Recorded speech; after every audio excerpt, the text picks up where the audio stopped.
الرحمن الرحیم عن ابی ہریرہ رضی اللہ عنہ قال جاء رجل الى رسول اللہ صلی اللہ علیہ وسلم فقال یا رسول اللہ من احق الناس بحسن صحابتی قال امک الى آخر الحدیث متفق علیہ۔ یہ بخاری کی 5971 نمبر حدیث ہے، 5971۔ حضرت ابو ہریرہ رضی اللہ تعالیٰ عنہ کہتے ہیں کہ ایک شخص آیا اور اس نے رسول اللہ صلی اللہ علیہ وسلم سے سوال کیا کہ اے اللہ کے رسول، میرے اچھے بیہیویئر کا سب سے زیادہ حقدار کون ہے؟ یعنی سب سے اچھا مجھے کس کے ساتھ بیہیو کرنا چاہیے، سلوک کرنا چاہیے، خدمت کرنی چاہیے، بات ماننی چاہیے؟ تو آپ صلی اللہ علیہ وسلم نے کہا امک،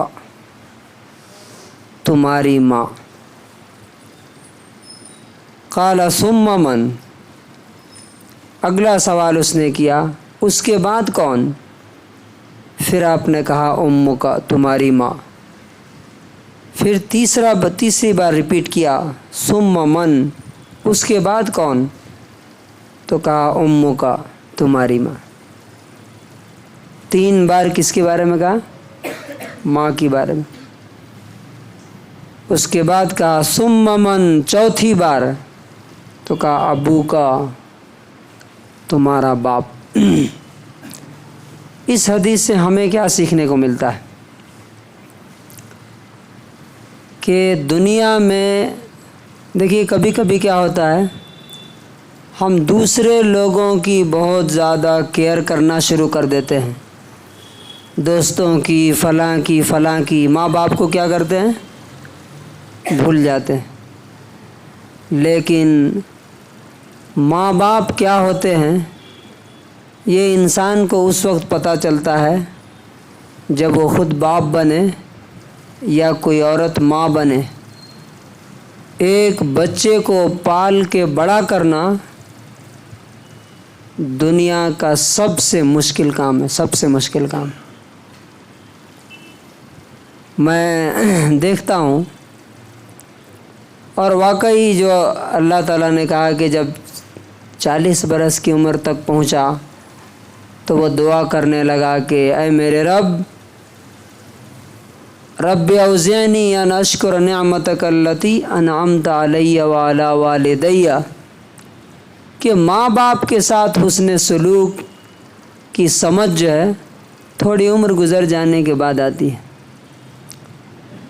لیکن یہاں پر ایک اور بات سمجھنا چاہیے، کچھ لوگ ایسے بھی ہوتے ہیں کہ ماں باپ کو اتنا زیادہ کیئر کرنا شروع کر دیتے ہیں کہ بیوی بچوں کو بھول جاتے ہیں۔ اب ماں نے کوئی بھی بات بول دی، بیوی کو ڈانٹنا مارنا شروع کر دیا، بیوی کو تانے دینے شروع کر دیے۔ تو دونوں میں بیلنس ہونا چاہیے۔ ماں کا حق یقیناً سب سے زیادہ ہے، لیکن بیوی کا بھی حق اللہ نے دیا ہے نا۔ جس طرح اللہ تعالیٰ ماں کے بارے میں قیامت کے دن سوال کرے گا کہ تم نے اس کا حق ادا کیا کہ نہیں، اسی طرح سے بیوی اور بچوں کے بارے میں بھی پوچھے گا کہ نہیں، کہ تم نے بیوی کا حق ادا کیا کہ نہیں، تم نے بچوں کا حق ادا کیا کہ نہیں۔ تو اس حدیث کا خلاصہ اور کنکلوژن یہ ہے کہ فرسٹ پریفرنس تو ماں باپ کو ہی ہونا چاہیے، لیکن اس کے بعد جو بھی جس کا حق ہے اسے ملنا چاہیے۔ دوسروں کا حق مار کر کے ان کو نہیں، ان کا حق مار کے دوسروں کا بھی نہیں۔ ورنہ کئی کیسز ہم دیکھتے ہیں کہ ایک لڑکا ہے، وہ ماں کی بات مانتا ہے، بہنوں کی ساری خواہشات پوری کر رہا ہے، باپ کے سارے فرمائشیں پوری کر رہا ہے، بیوی بچوں کو نوکر بنا کے رکھ دیا گھر میں۔ تو یہ بھی ظلم ہے، چاہے ماں کے ساتھ ظلم ہو تو بھی ظلم ہے، بچوں اور بیوی کے ساتھ ظلم ہو تو بھی ظلم ہے۔ تو سب کا حق ادا کرنے کی کوشش کرنی چاہیے۔ اللہ تبارک و تعالی ہمیں اس کی توفیق نصیب فرمائے۔